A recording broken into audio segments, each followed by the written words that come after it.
Welcome to the Loud Lounge with yours truly, Selective Free, and today, I normally say this is not your normal show, but today I will call this show my birthday edition, and today I want to show a different side of the Loud Lounge. This is more inspirational to a guy like me, and in studio today with me, I have Septimus.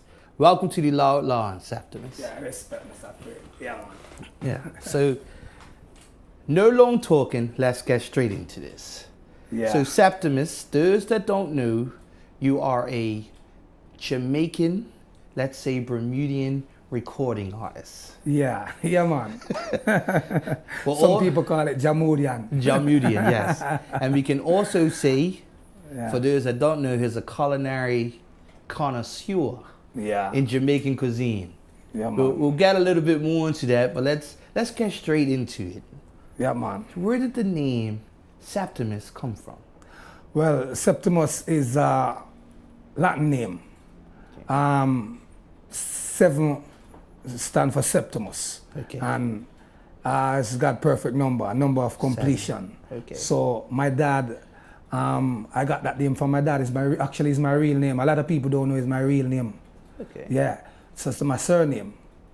Yeah, so when I was younger and in the hospital, I used to realize that the nurses used to love me more than all of the rest of people that on the ward because my name is Septimus. They were so fascinated about Septimus. I didn't know why they don't love me like that, but they just like, I just love your name, Septimus. So as I grow old, I start to look up, you know what I'm saying? You could Google everything nowadays and find out the real true meaning. So Septimus is a really God name, you know? Now, let's do something a little different. We're getting people to know your fan base, people understand who Septimus is. Yeah, man. A typical interview would be like, oh, when did you start singing and who was your influences? We'll get into that part of this discussion. Because it's not an interview, this is a discussion. Yeah, man. You're a very inspirational guy to me. Yeah. So this is going to be a lot different than the norm. Yeah, man. Let's talk about the upbringing of Septimus. Those that don't know, you are a Jamaican national. Yeah. So what were your experiences growing up in Jamaica? As those that can see, that understand football, he's an Arsenal fan. We talked prior to this interview is early going on because the powers that be from the management more of Arsenal fans, but I will let you know, Septimus, I will shake your hand. Yeah. I will never walk alone because I'm a Liverpool fan, but let's keep it going. It's all right, man. So give us the background of Septimus. Yeah. Well, the background of Septimus, you know, really, I was a little, well, if you really listen to one of my songs, the song that I have on my last album, Mission album, it's on YouTube and everywhere right now, on social media. Mission. I do a song called Mama, I Love You. You know, what I was telling a story about a young lady. My mama gave me a call telling me a story about a young lady, 17-year-old in Jamaica, living in the mountains of St. Andrew. And she was walking by, you know, a little sloop. And she was 9 months pregnant. The day before our baby was born, she slipped and rolled down a hill and she was stopped by a tree. But she cried out to God for God to spare that baby life and spare her life as a mom. And while she was telling me the story, I always said in the song, to cut a long story short, the 17-year-old girl was my mama and that baby was me. So I always say, you see, I could have been dead, but God spared my life for such a time as this. So I'm that little boy they used to call Untley. That's my first name, Untley Septimus, that grew up in Mavis Bank, Mount Charles, St. Andrew. In my earlier days, go to Mount Fletcher All-Age School. And, you know, just used to love sing. I was raised by my grandmother, you know, and my dad. And, you know, just love music. From long time, just like to play drums and, you know, just do some crazy things around. Rhythmic. More rhythmic, yeah man. Okay. And also, my dad used to, you know, when I was younger, my dad used to float and go to farm work, that call it, and cut sugar cane. Okay. So in the 70s, he used to bring back some 8-track tape. Those were the days that I get influenced when he started to bring back some Percy Sledge. And him started to play them, and I started Now to let's hear. hold it right there. We don't normally do this, but Bermuda listened to what he said. He said A-track. Well, let's talk about the generational change. Okay. For those that don't know, A-track was before cassette. Yeah, man. Then after cassette, we would now say the records before cassette. Yeah. Then came CD. Yeah. Now is what we modernly call the MP3. 'Cause MP3. we have to be politically correct oh, with, man. With the whole audience. You got it down, man, for real. Yeah, for real. So you say Percy Sledge. was one of your favorite My artists. favorite artist, yeah, man. Okay, speaking of your artistry, Yeah. the way I hear you sing, you have a retro dancehall flavor Yeah. with a modern twist. Yeah. Who would some of your artists that you would say gave you the background of who you are, Yeah. and who were some of the producers Okay. that we will put out there, like your bucket list producers, Yeah. to that who would you like to work with? Like, let's say a King James or a Big Yard. Oh my God. Or, like, let's talk about that. Yeah. Well, to be honest, coming up, I used to listen to a lot of Channel 1 and Studio 1 as a young youth coming up. And then, King Jammins also. But then, I'm always fascinated by the guy, I'm a virgin called Danny Brownie. Always have some really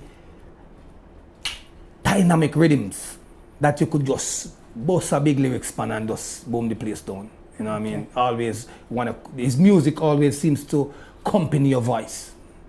Yeah. So It grabs your attention. It grabs my attention. Also, Sly and Robbie and them guys way back. I used to really fascinated by how they make certain beats that, just make your heart pump more blood, you know what I mean? Okay. So coming out of your artistry as a singer, Yeah. you talk a lot about rhythms and the rhythmic side of music. Yeah. Is there a side that we may see within the next couple of years? Yeah. Septimus more of a producer and a rhythm maker from this? Yeah, I started that already in secret that a lot of people don't know, because I'm a producer still. Like, I'm a really good director in the studio when musicians really making my tracks from a longer time, because usually I like to make my beats around my songs. So if I have a musician that could play good and they can't really compose the music, I could actually stay there with him and help to compose the music, to give him the style and the feel of the beats, and let him compose it. So actually 2002 in the Caribbean Marlin Awards in Bahamas, I actually got 8 nominations as a producer. So I've been in the producing business for a while too. Okay. Now, from your production side, Yeah. who were some of the artists? Yeah. And let's put it out there in two perspectives. Yeah. The reggae culture perspective. Yeah. Then let's put it in a spectrum that some people, the worldly perspective. Yeah. Who are some of the artists you would like to work with?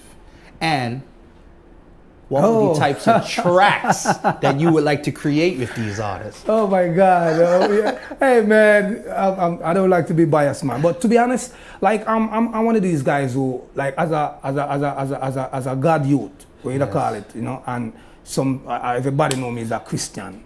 Yes. A man who believe in the Almighty God, believe in Jesus Christ, believe in righteousness. But I love a certain amount of guys in the reggae field. Me not tell a lie. Man, like, I'm gonna tell you, I love a Sizzler. Okay. Right? Because you know what I like about Sizzler? Him have that energy and him just tell it just like it is. Like he's a demander. I like a Capleton. Okay. I like a Buju Banton. You know what I mean? I like a Bounty Killer.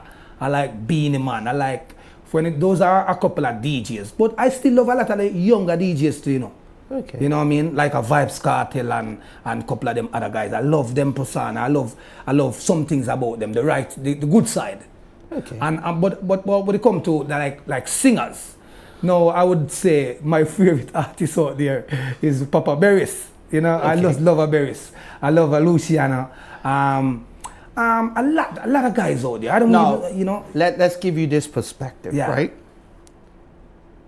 I don't know how to say this, but Barris's era even though we don't want to admit it at the world, Yeah. we won't say it would happen right away, but you know it's at the ending. Yeah. And coming from an artistry perspective, Yeah. and me being a DJ, Yeah. who do you feel will be the next artists that are out there to take it to that step? Now, these are from my perspective. Okay. You ready? Okay. Yeah. Christopher Martin, Yeah. Romaine Virgo, Yeah. a female that I believe has a great vocal talent but is very underrated, Yeah. Elaine, Yeah. Itana. Yeah. I'm a very D Major, believe it or not, is one of my favorite artists. Yeah. Good artist. A guy that has also taken the spiritual realm of now professing to be a solid Christian. Yeah. We would say Wayne Marshall. Yeah. From the old Wayne Marshall, from Skirtium to now, you can see the transitions. It's Melodon. Yeah. From a local perspective, I would put, he is in studio right now, I shouldn't say it, a Mikey Wild. As a local, I'm always going to be a huge Collie Buddz fan. Yeah. Troy Anthony. Yeah. I'm a huge Jesse Seymour fan. And for my dancehall perspective, I can throw in E-Levels and Cutty in there. Okay. All right. So those are my views on that. Your views. How do you feel about which artists will take from the singers Yeah. to the dancehall artists to take dancehall and reggae to the next level? Because some people would say dancehall and reggae are at a standstill right now. Okay. Who do you think? Well, I don't really have to guess still. Like for me, the feel that I get from a Romeo and Virgo, it's just like the first time I saw this youth, him just out of the box like the Usain Bolt. And, you know, a lot of younger artists come with some modern twist, with some style, but sometimes for me, when you look on the music charisma, sometimes some of those songs like they last for like 3 weeks, but for a Romeo and Virgo, I think he could be like a really a runner who can carry the button to a long distance. Yeah. And there are a couple like Christopher Martin and a couple of guys that you mentioned, like Chronics and them guys who step up to the plate and bring the reggae up to a level. Right. So they could actually carry it if they keep that momentum. Right, their music has the longevity. Yeah. It's not one-hit wonders. Not a These one are hit, songs yeah. that you can play for years and time and remember. Yeah, man. Yeah, man. Okay. Yeah. Now, coming off the music a bit, Yeah. I expressed earlier how you're, let's put it out there, he's a chef Yeah. in Caribbean cuisine. Yeah, man. You guys know the accent, you see the jersey, so you know what Caribbean cuisine he specializes in. Yeah. A few of the restaurants he's worked at, Jamaican Grill, Yeah. Island Spice. Yeah. And I did like I used to do the Bombay Palace right beside also India way back in the days. Okay. Like I used to do the Jamaican cuisine in there as the head chef. Used to be sold out. Yeah. You know what I mean? Yeah. So that's my working vibe here in Bermuda, just to bring good food to the people. Yeah, I do those restaurants and people still love it even up to now. Okay. Now, speaking of your cultural background, yeah, the music aspect is very inspirational. Yeah. Can you give people an aspect of your life story? Okay. The hards, the ups and downs, because people may not know you. Yeah. But this is a chance for us to express Yeah. why I consider you an inspiration to me, and I want people to get the inspiration from this interview. Tell them the backdrop of your story of who you was to who you are now, to give them a better understanding. Yeah, well, you know, sir, I'm a man, me love, basically, I love metaphors. So, I have one of my songs say, Bermuda no want no more murder, Jamaica no want no more murder. I'ma say, like in the song. When I was a teenager, I never know my danger. I used to run around like I'm a low ranger until I woke up on Jesus, my savior. Things I used to do, I do them no more. The friends that I used to keep, I keep them no more. You know, the places that I used to go, I go them no more because I don't want my head top get bored. You know what I mean? So those are parables basically saying like, yo, you see Septimus in the church, and I never was born as a Christian. I grew up in the streets. When I say in the streets, you don't know, people all over the world know what streets mean when they've been in the streets. Yes, you grew up hard. Yes. So me as a youth, you grew up really hard, you know. But I just think so when you're young and you're unwise, you make some wrong choices. And your decisions are based on the crowd in which you keep. Yeah, you love where you put it, man. Respect. Yes. So, but you know, as I go along, and you know, I remember one night I was part of some youth in Kingston and Jamaica, and you know, I felt like I was doing a lot of foolishness, to be honest. Yes. Just being a gangster in the street. And that will give a Bermudian word. Yeah. He was getting caught up in a lot of skadogry. Yeah. Because there's some Bermudian words. Yeah. You know what I mean? He was falling. He was on a narrow path. Yeah. But was getting peer pressured. Into the events that caused him. So let's give us more about your story. I remember, to be honest, back in the days, my uncle, I used to have my uncle named Uncle Ken. So he came to me one day and he just said to me, Uncle, you know you're gonna die if you don't go back to the country, because them see that the friends them that me used to keep and don't know the streets. You know what I mean? Cause as a little youth, with streets were hard. I'm not in a lie, were hard. And I just catch it right away when him said that to me. I said to him, yes, uncle, I'm gonna leave. And I packed my bag with 9 pants, 1 Clarks, and I leave all of my rest of clothes. And I make it to the bus stop and beat the system and boom, reach to the country. And I stayed for about a year. Okay. And when I went back after that, like half of my friends them died. Okay. And it teach me a lesson. I never really gave my life to the Lord yet. But when I look back and I say, yeah, if I never listened to my uncle, maybe I would be in the grave. So what I do, when I went back to my country now, and one night I was, you know, dressed up, came to the streets, and I heard them have a church service. A man was preaching with a every voice. Yeah. I think his name was Deacon Wellington. Okay. But he was just talking so cool, but so profound. And as he was there talking, I was like about 19.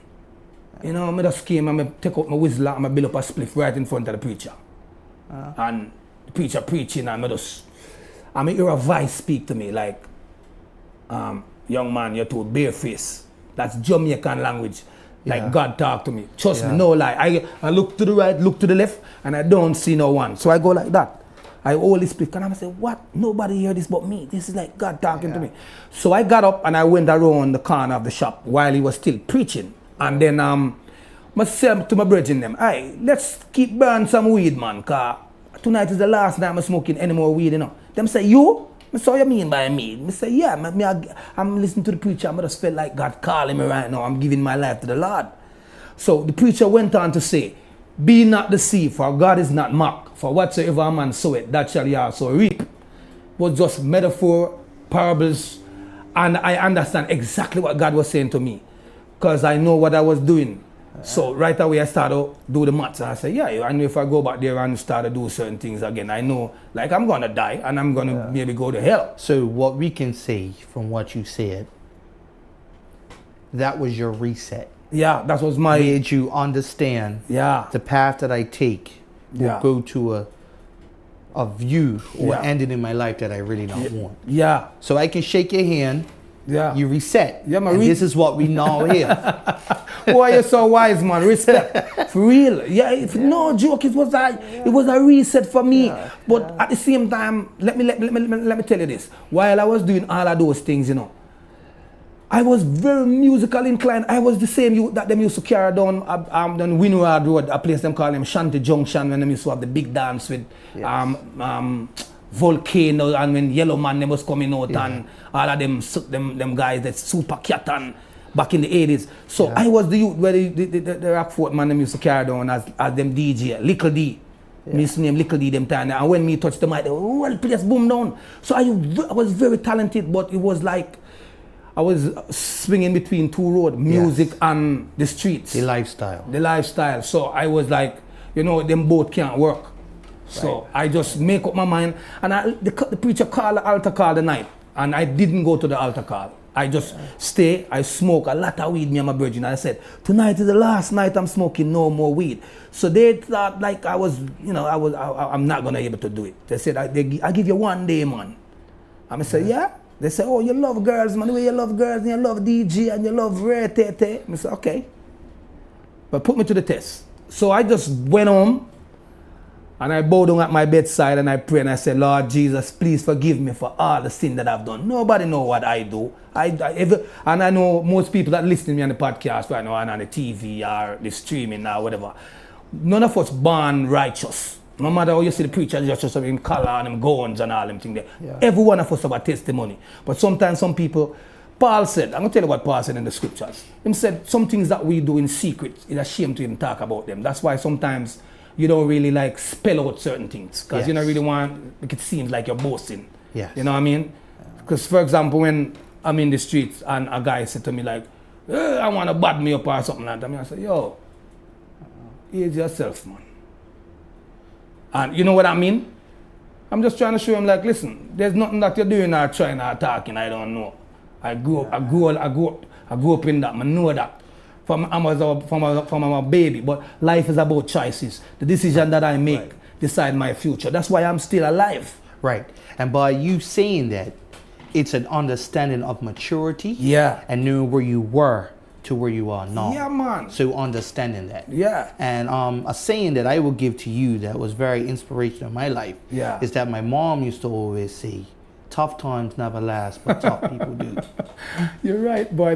Your mom was right. Yes. Yeah. So understanding your past to know where you want to go in your future. Yeah. Now, we've talked about your music. We've talked about you being a chef. Yeah. But those don't know you're a family man. Yeah. You're a father of how many? Elaborate. I got 2 handsome sons. 2 handsome sons. Yeah. Right.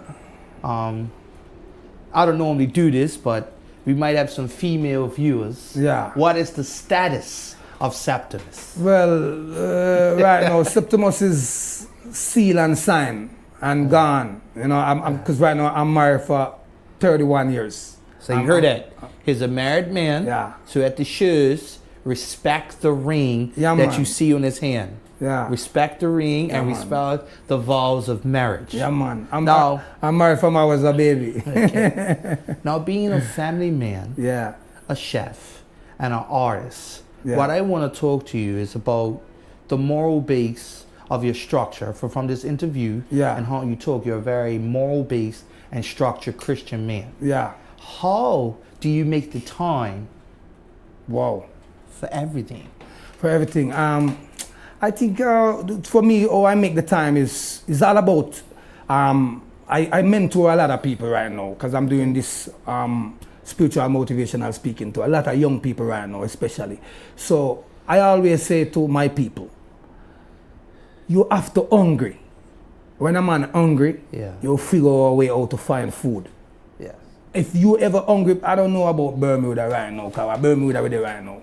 But most people don't really hungry that much in Bermuda. But people then, some of the third world country, they know about hungry. When the survival. Hungry, survival. So survival for me, I make time because I'm hungry. Yes. So like I want to do this interview right now. I woke up 4:30 this morning, and I went to work and I cooked maybe 50 pots. And I serve a lot of people already. And I come here right now to do this interview. And I'm going back to work again. And I'm doing a show later on. So you're going to wonder, oh, you do this. Listen, I just figure out a way and a strategy how to do it. Because I'm hungry. I want to do it. And when we touch the stage later on, we're going to St. David's. I'm closing the show. Everybody wait for Septimus. It's just the living fire when I come. So I'm not scared. I just come for lift up the name of Jesus and I have the melody and the energy.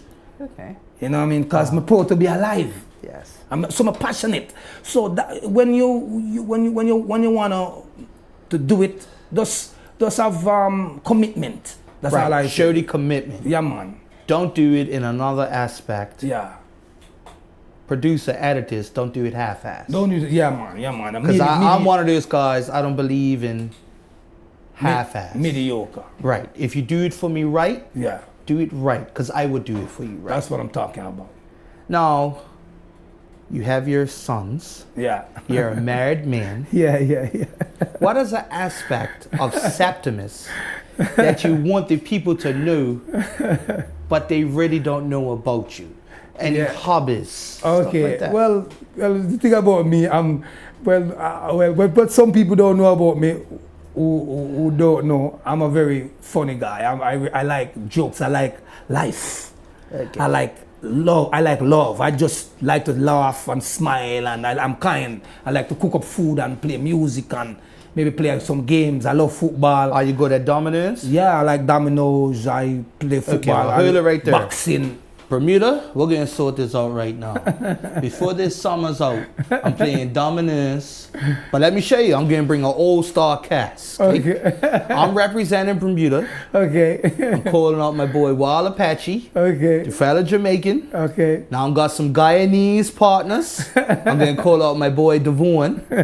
And then also I'm bringing the Trini crew. Okay. My boy Richie, Vernon, and Corey. All right. So we can say we're having a West Indian domino game. Yeah. So that sounds like it? Oh yeah, that's good. That's all like a real combine, like a buffet. Yeah. So we'll have for the Trinidadians we'll have the pilau, roti.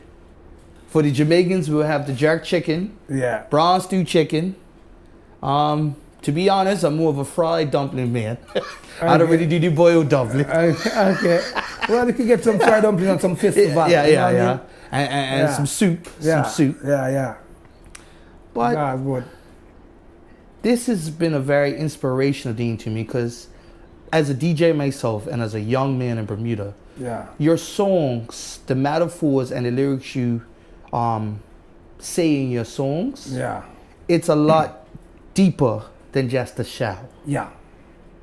You know, you talk about a lot of inspirational stuff, life, the transition of life. Yeah, man. Once a boy, becoming a man. Yeah, man, for real. So those that don't know his music, you can stream it. Please tell them the platforms and let them know the name of the albums so they can listen to it. Go ahead, tell them. Well, you could check me out on Instagram and especially YouTube. You know, so YouTube, you can play my videos on YouTube. You know, Septimus Music. You know, Facebook, all of them different platforms. But my albums are War Against the Devil since I came in Bermuda. I have an album before that when I won the festival in Jamaica, 1994. I was the gospel festival winner in 1994. So now I did have an album, it's called Jesus Is Coming Again. Then I did my album here, it's called War Against the Devil. That was #1 for months and months, maybe a year. That was the biggest album in 2000. Okay. It lasts maybe for 2 years. And then I have Role Model came after that. And then I have now Mission. That just my last album, distributed by VP Records. Now, speaking on VP, what was it like getting that phone call from VP saying that we would like to work with you and the production of your album? What was that moment like? For those that don't know, VP is a heavy hitter in the reggae industry as well as artistry and promotion for building artists. Well, so what was that like when you got that moment? Well, listen to that. That was really a good feelings, man. But the genius behind the scene was Mr. Glenn Blaney. Well, he's my manager, and he was really energetic about my vibe at the time. Yes. When we spoke about bringing Papa San here. So he flew in one of the big boss from VP Records to come here and stay at a hotel and come to the show to sit and see me. Because he said, Septimus is really good. I needed to listen to this guy really sing. So the manager came down and Mr. Donovan came and come in the show and sit down and watch me sing before Papa San came. You know, everybody knows Papa San is a legend. Well, we came up, we about the same age, come up in the same era. But I got saved before him because I used to name Little D. But people never know me that much because I got saved early. Even them Papa San and Stitchy, when them do those fast talking, and there was an error. So people think like it was just those two guys do that. But I was one of them guys who was really good at that. Like they I chop up that cook it up. I mean, Chef it up. Chef it up. That's why when them see me in a gospel concert now, so when Papa San came down and saw me sing before him, his daughter was gonna sing after me to bring him on. Yeah. He was like, oh, Septimus, hey, what I'm gonna sing now? I said, hey, it's me bring you, man, don't worry. Okay. What you're gonna do is go back to your old school before you start to do your new Now, song. that's an aspect of you I didn't know. Yeah. And I can tell you, a guy that was major in your career, Yeah. of you singing, Glenn Blakeney was the first guy that actually, people that knew me, I'm a selector in awesome song. Yeah. So I was known as a song man. Yeah. But Glenn Blakeney was the actual guy that brought me to the whole media platform. Okay. He actually put me on the radio. Oh. So good. he brought me out of just playing at parties. Okay. And brought me in the aspect. So I can say we can say Glenn was inspirational to both of us. Okay. Yeah, And man. we can say he was the backbone of the products of what I am and what you are today. Yeah, So yeah. before we say anything, we appreciate it, Glenn. We may not be always around the studio like back in the day, but we appreciate the backdrop and the structure that you gave us. So we can say you're prodigies of your product. Yeah. Before we go, Septimus, where do you see yourself? And I'm going to give you 3 aspects. Okay. As a producer, Yeah. ready? As an artist, Yeah. and Septimus, the brand and movement going forward. Okay. Well, 3. Well, I would say, yeah, for me, my vision is kind of big. So I'm thinking big right now. I want the sky's the limit for me, because I know any day I could get a call, or God would just provide that right person. Because basically for me, I know I have a lot of gifts, more than one gift. So I always think about this thing they call the singing chef, and I'm branding it right now to do my TV show? restaurant, TV show, podcast. Just have my mic. You see me at a place singing and cooking and like, because I have this song where I say, eat the Jamaican, eat the Jamaican, eat the Jamaican way. But say, me not go tell no lie. Me have to tell the truth, me love. Me ackee and me saltfish and me roast breadfruit. Good corn dumpling and me good gungo soup. Pineapple and me carrot. Use make me juice. Me boil up my waist and me use make my roots. Jamaicans make we support, we produce. But that is just a DJ style. And I just felt like I could just sing and cook and lick up some fire. But it's amazing that you said that, right? Yeah. We are on a platform. Yeah. And this is just not local, it's international, it's global, right? Yeah. Shout out to Channel 82, Yeah. Mr. Woods. Mr. Woods. That from us having this conversation, Yeah. maybe we can have future conversations. Okay, that's what And I'm while talking- we're having those future conversations, Yeah. let's have it there. Let's talk about sponsorship to create something. Yeah. You know, it may start small, but it grows big. Big, yeah. Because in order to walk, you You have must to first creep. learn how to creep. Yeah. Damn crow. Yeah, man. Yeah, So man. on behalf of the Loud Lounge, Yeah. this has been our inspirational show. So Bermuda is yours truly, Selector Frey from the Loud Lounge, as well as awesome song with Septimus, the Loud Lounge. We out of here.